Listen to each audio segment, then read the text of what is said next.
మంచి బిందువు 12వ భాగం. ఫోన్ లాక్కున్నాను కోపంగా. కొన్ని సందర్భాలు బట్టి ఎవరిని, దేన్ని పూర్తిగా జడ్జ్ చేయకూడదు. నేనెప్పుడైనా తనతో క్లోజ్‌గా ఉండటం చూసావా? కొంచెం ఎక్కువ ఊహిస్తున్నావేమో. సారీ మేడం తల వంచాడు తమాషాగా. అయినా నువ్వంటే ప్రాణమిచ్చే అమ్మాయి ఉందన్నావు. ఎప్పుడు పరిచయం చేస్తావు? అలా ఉంటే ఇంత ఖాళీగా ఎందుకుంటాను? ఇంక ఫోన్ చెవిలోకి తగిలించుకొని ఉండే ఉంటాను కదా! అయితే తనంటే ఇష్టమా? అలా అడిగితే ఏం చెప్పలేను. కేవలం ఇష్టం ఒక్కటే సరిపోతుందా? ఒకరితో జీవితాన్ని పంచుకోవటానికి, జీవితాంతం కలిసి ఉండటానికి? ఇష్టం, ప్రేమ జనించటానికి ఎంత టైం పడుతుంది నిధి? కొంతమందికి రోజులు, మరి కొంతమందికి వారాలు, ఇంకొంతమందికైతే మరీను గంటలు, నిమిషాలు. కానీ మిగిలిన జీవితం అంతా బతకడానికి ఆ ప్రేమ మాత్రమే చాలదు. తన మాటలు నాకు బాగా నచ్చాయి. అలానే నాటుకుపోయాయి నా మనసులో. అది నిజమే కదా! తేజకి ఆకర్షితురాలు అవ్వటానికి నాకెంత టైం పట్టింది? ఈ ఆకర్షణ ఎన్ని రోజులుంటుంది? ఇదే ప్రేమకు తొలిమెట్టా? ఏంటి ఆలోచనలో పడ్డావు? కదిపాడు విహారి. అలాంటి ఇష్టం ఎవరి మీదన్నా కలిగిందా ఏంటి? తలూపాను అవునన్నట్టు. నిజమా? నమ్మలేనట్లు చూశాడు.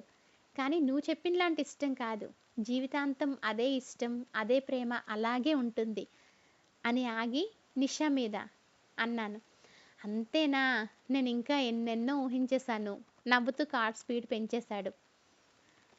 ఉదయం క్లాస్‌కి రెడీ అవుతుండగా కాల్ చేసింది శిల్ప. గుడ్ న్యూస్ నిధి. ఆనందంగా ఉంది తన గొంతు.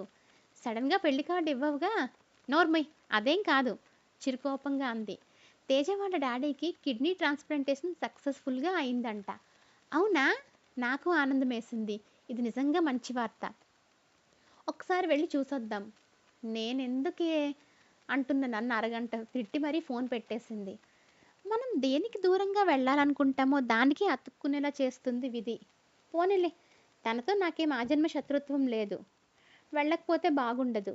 కానీ మళ్ళీ అదే భయం తనకెదురు పడితే. ఊరికే ఉండదు నా మనసు. నేను కూడా వస్తా అని మెసేజ్ పెట్టేశా గ్రూప్లో. ఎంత ఆనందంగా ఉంటాడో తేజ. దూరం అవుతున్నారని తెలిసినప్పుడే కదా విలువ తెలుస్తుంది. ఆ వెంటనే మళ్ళీ దుఃఖం వచ్చేసింది.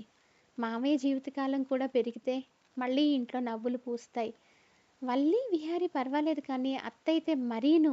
ఏం తింటుందో, ఏం చేస్తుందో తనకే తెలియటం లేదు. కార్ హార్న్ వినిపించేసరికి ఉలిక్కిపడి బ్యాగ్ తీసుకొని పరిగెత్తా. ఏంటి ఇంత లేటు? ఇలా అయితే వదిలేసి వెళ్ళిపోతా బెదిరించాడు విహారీ. మాటల మధ్యలో తేజ వాళ్ళ డాడ్ గురించి చెప్పాను. అదృష్టవంతుడు కదా తేజ మెల్లగా అన్నాడు. నాకే అలాంటి అదృష్టం. ఆగిపోయింది తన గొంతు. ఛ! అనవసరంగా చెప్పానేమో. కారు దిగే వరకు ఇద్దరం మాట్లాడుకోలేదు. దిగాక చెప్పాను హాస్పిటల్కి వెళ్తున్నామని. సరే జాగ్రత్త, ఏదైనా అవసరమైతే ఫోన్ చేయి అంటూ కారు రివర్స్ చేశాడు.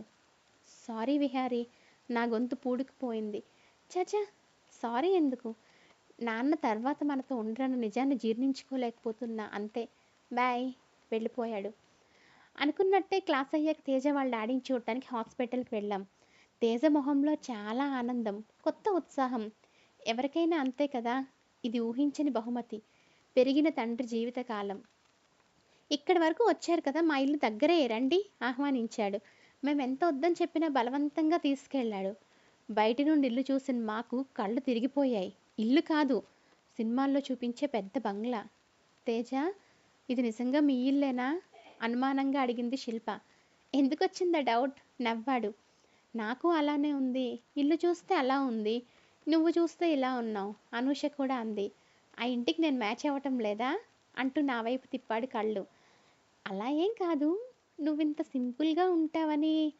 నాకు ఇలా ఉండటమే ఇష్టం. చూపు నా వైపు నుండి తిప్పటం లేదు. ఈరోజు నా కొంప మునిగేలా ఉంది. అసలే వీళ్ళకి డౌట్ ఉందంటే ఈ ఇడియట్ అనుమానం మొక్కకు నీళ్లు పోస్తున్నాడు. లోపలికి వెళ్ళాక ఇంకా ఎక్కువైంది మా ఆశ్చర్యం. ఆ ఫర్నిచర్, రూమ్స్, పెయింటింగ్స్ అసలు రెప్ప వేయలేదు. అదిగో మా అమ్మ చూపించాడు. సీరియల్లోలా రిచ్గా ఉన్నారు. మా ఫ్రెండ్స్ పరిచయం చేశాడు. తను ఒక్క నిమిషం కళ్ళతోనే స్కాన్ చేశారు మా బట్టల్ని, అవతారాల్ని. ఇబ్బందిగా ఒకరి మొహాలు ఒకరు చూసుకున్నాం మేము. మా తేజ ఎప్పుడూ చెప్తుంటాడు మీ గురించి అన్నారు హుందాగా. వరుసగా మా పేర్లు చెప్పాడు. ఎక్కడుంటారు మీరు వైజాగ్లో అంటూ చనువుగా నా దగ్గరకు వచ్చారు. ఏం చేస్తుంటారు మీ డాడీ? బయోడేటా అంతా అడిగాడు. చిరాగ్గా ఉన్నా ఆమెకు చెప్పక తప్పలేదు. అప్పటికే మా వాళ్ళు ప్రశ్నల చూపులతో చంపేస్తున్నారు. తర్వాత వాళ్ళ చెల్లిని పరిచయం చేశాడు.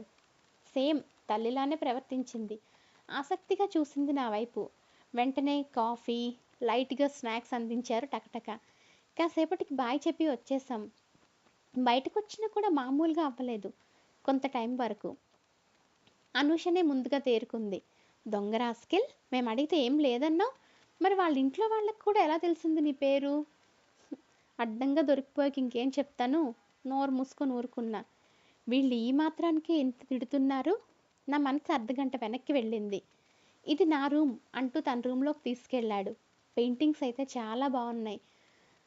ముఖ్యంగా చేతిలో బిడ్డని, తలపై నీళ్ల బిందెని మోస్తున్న పల్లెపడుచు చిత్రం, వెనుక మేకపిల్ల నడుస్తున్నట్టు అద్భుతంగా అనిపించింది.